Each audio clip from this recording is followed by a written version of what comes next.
je prie pour quelque chose qui ne semble pas arriver, j'ai une phase où je dépéris.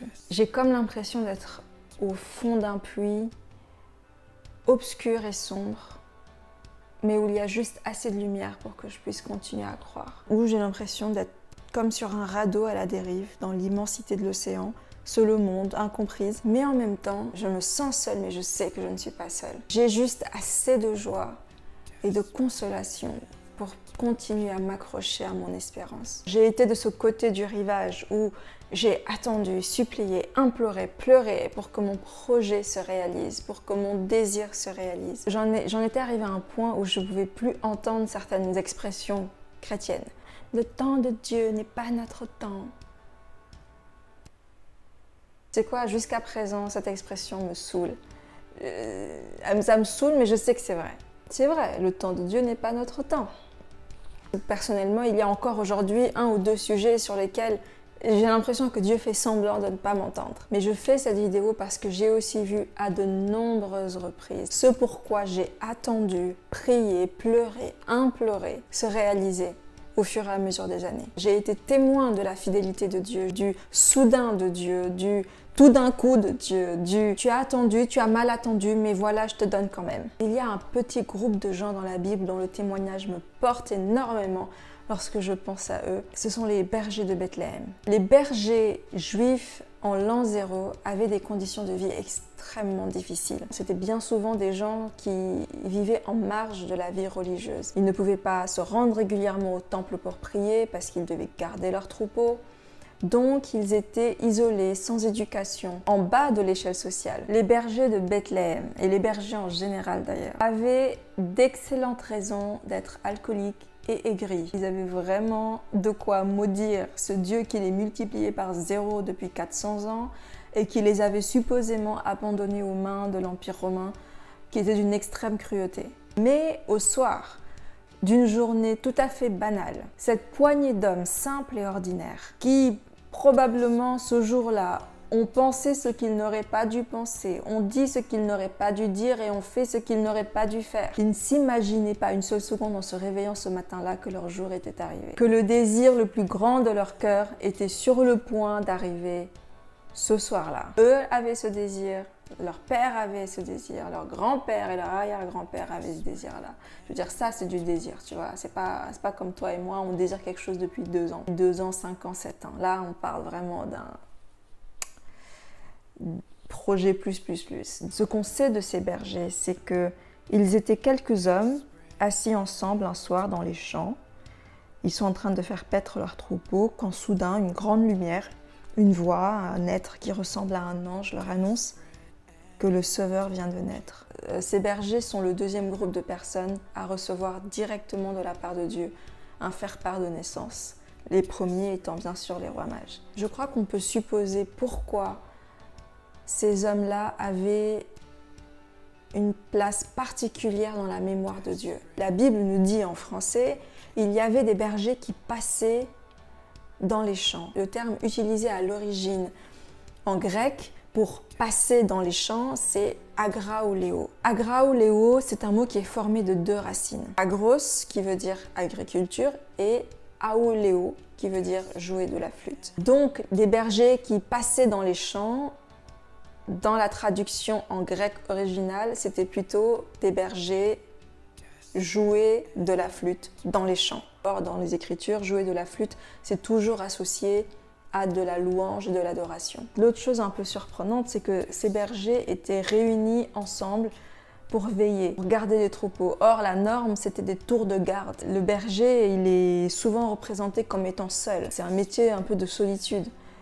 On n'est pas en groupe pour veiller sur un troupeau la nuit. Ce soir-là, ils étaient donc réunis ensemble dans la louange. Qu'est-ce que ça dit de l'état d'esprit de ces hommes dont Dieu s'est souvenu, dont Dieu est arrivé avec un énorme cadeau, malgré 0 signe d'un miracle à l'horizon depuis des siècles.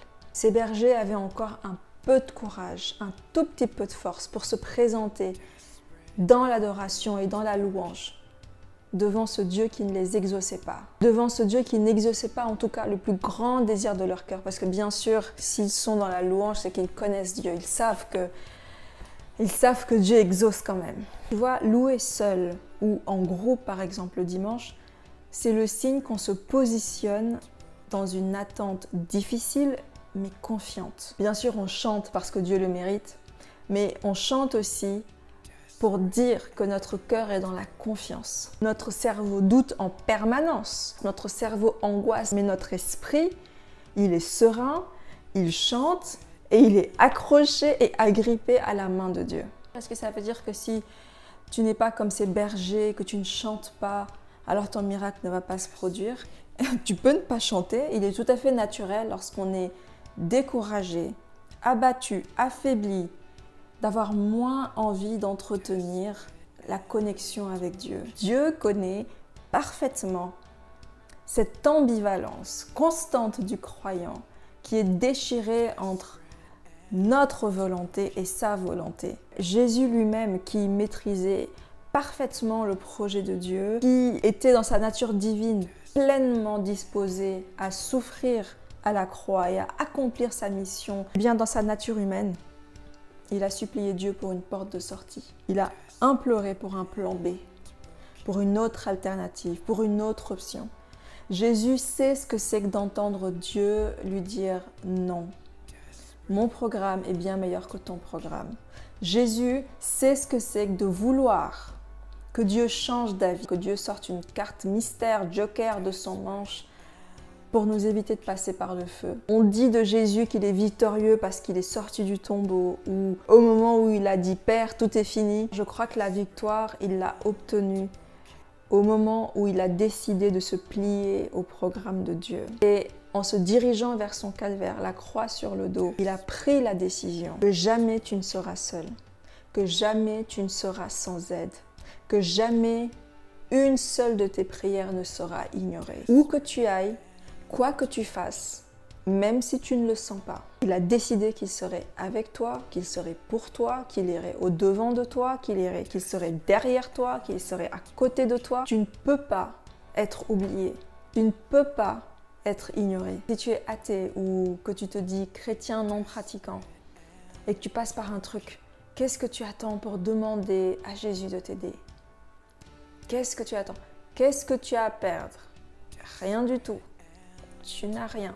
Tout ce que tu as est semblable à un château de sable qui est à 3 minutes de s'effondrer. Surtout si tu es athée, surtout si tu es non pratiquant. Parce que devine qui est l'enfant qu'un parent préfère. Eh bien, c'est celui qui tombe malade pendant la nuit. Devine celui qui attire l'attention d'un parent.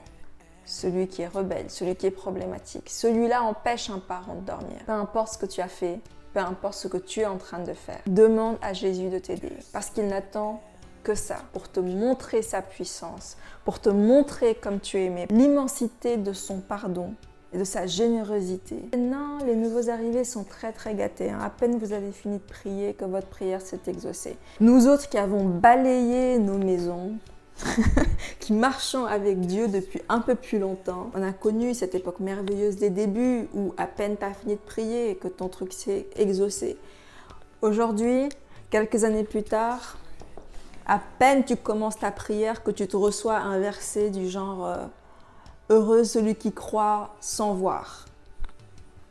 Soyez pas jaloux des nouveaux arrivants, frères et sœurs. On sait qu'eux aussi porteront leur croix. Il y a un temps pour tout sous le ciel, un temps pour être porté et un temps pour porter sa croix. L'autre point qui te garantit que tu n'es absolument pas oublié, c'est que Dieu a quelque chose d'un peu surprenant qui s'appelle le livre des souvenirs. À chaque fois que je vais en vacances chez ma grand-mère, mais à chaque fois, le premier ou le deuxième petit déjeuner, c'est le rituel. Ma grand-mère va chercher ces 5-6 albums photos qui datent des années Mathusalem et elle prend un tel plaisir à me remontrer, à nous remontrer les photos.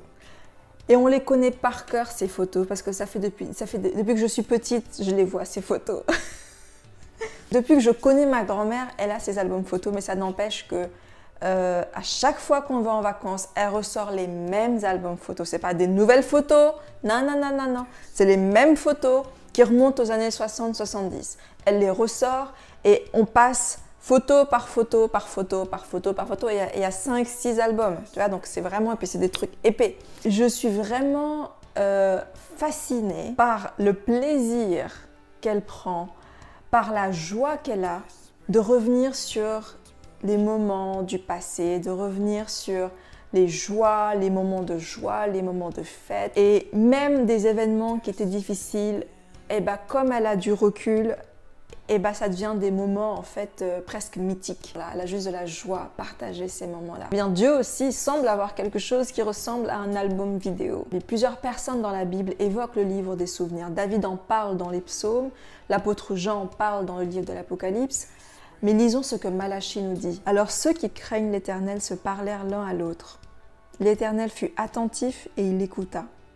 Un livre de souvenirs fut écrit devant lui pour ceux qui craignent l'Éternel et qui respectent son nom. Dans ce livre sont répertoriés tes sacrifices, tes efforts, tes renoncements, toutes les fois où tu as témoigné du Christ à quelqu'un, toutes les fois où tu as contribué au royaume de Dieu. Le nombre de tes pas est répertorié dans ce livre, la quantité de larmes que tu as versées, chacune de tes prières, chacun de tes soupirs est écrit dans ce livre. Ce livre servira pour Dieu à récompenser ceux qui lui appartiennent et qui ont vécu pour lui sur la terre. On se souvient dans la Bible, dans le livre d'Esther, le roi Artaxerxès,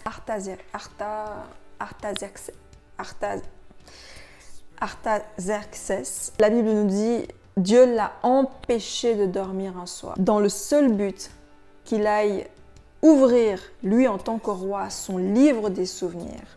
Parce que Dieu voulait l'utiliser pour récompenser Mardoché. Le roi fait venir son secrétaire et lui dit « Écoute, ouvre le livre, voyons un peu ce qui s'est passé dans le royaume, parce qu'il y a certainement des gens que je dois récompenser et que j'ai oublié de récompenser. » Même si ce roi a oublié de récompenser Mardoché, Dieu, lui, ne dort pas. Dieu, lui, n'oublie pas de récompenser qui que ce soit qui doit avoir sa récompense. Et sur le champ, ce roi, pécheur, oublieux, imparfait, se dit une injustice a été faite à Mardoché, il faut absolument le réparer. Est-ce que Dieu va te regarder, implorer, supplier, prier et ne pas à un moment donné te délivrer? Il a empêché de dormir Artaxerxès, alors lui-même ça veut dire il ne dort pas. Il ne dort pas tant que tu souffres. Un livre de souvenirs pour récompenser ses amis, mais pas seulement. Quand je regarde ma grand-mère et que je vois ses yeux qui pétillent, que je vois le bonheur que lui procure la nostalgie de ces moments ordinaires, je ne pense pas que ma grand-mère soit plus sensible que Dieu. Je ne crois pas que ma bonne grand-mère ait plus d'émotions et de sentiments que Dieu. Je crois que Dieu chérit chaque instant que toi et moi nous passons sur la terre. Et je crois qu'on sera absolument cloués au sol de nous rendre compte que le plus petit de nos soupirs émis, que la plus petite prière adressée à Dieu, que la plus petite action de grâce et de gratitude que nous avons ressentie, on verra que Dieu y tenait, on verra que Dieu y était attaché à une force qu'on ne peut pas imaginer. Nous serons très certainement surpris de voir que là où nous avons dit de nous-mêmes que nous étions trop hésitants, trop timides, eh bien Dieu a vu que nous étions zélés. Là où nous avons pris du temps pour passer en revue nos échecs. Lui compte nos victoires passées, présentes et futures. Il y a des prières qui sont exaucées au bout de 3 minutes, d'autres 15 minutes, d'autres ça prend une journée et d'autres ça prend des années. Parfois, il s'agit de la générosité du Père et parfois, il fait appel à notre responsabilité. Il veut notre collaboration, il veut un partenariat pour nous apprendre à persévérer, à résister. Il veut nous transformer. Il arrive parfois que lorsqu'on attend, on attend mal. Qu'est-ce que c'est qu'attendre mal de toute façon? Peut-être c'est lorsque ma foi n'est pas au top, lorsque je suis en train de faire quelque chose que je ne devrais pas faire. Alors, quand j'attends mal, est-ce que ce que j'espère va quand même arriver? Je ne sais pas. Ce que je sais, c'est que lorsque les disciples étaient dans la barque en pleine nuit, quelqu'un venait vers eux et ils n'ont pas reconnu Jésus. Ils l'ont pris pour quelqu'un d'autre. Ils se sont carrément trompés sur son identité. Mais ça n'a pas arrêté Jésus. Il s'est quand même dirigé vers eux. Ce que je sais, c'est que Pierre a manqué de foi, Pierre a douté, Pierre s'est enfoncé dans l'eau, mais Jésus lui a quand même tendu la main. Donc à nous de saisir cette main qui est tendue et heureusement pour nous, même si on a fait ce qui était mal aujourd'hui, demain matin, cette main sera encore tendue vers nous. Dès le réveil, à peine tu as ouvert les yeux, la main est tendue devant toi. Je crois qu'il n'y a pas d'attente parfaite. Il n'y a qu'un Dieu parfait qui choisit de ne pas se souvenir des fautes de ceux qui placent leur espérance dans la rédemption que Jésus-Christ a promis. Si tu fais partie de ces gens-là, ces gens qui placent leur espérance en Jésus-Christ et en son salut, Dieu ne peut pas t'oublier, Dieu n'a pas oublié ta prière. La seule chose qu'il oublie, c'est ton bazar et tes nombreux péchés. Ça, il l'a oublié. Seigneur, j'ai encore péché. Qu'est-ce que tu veux dire par encore? Je me souviens plus de ce que tu as fait tout à l'heure.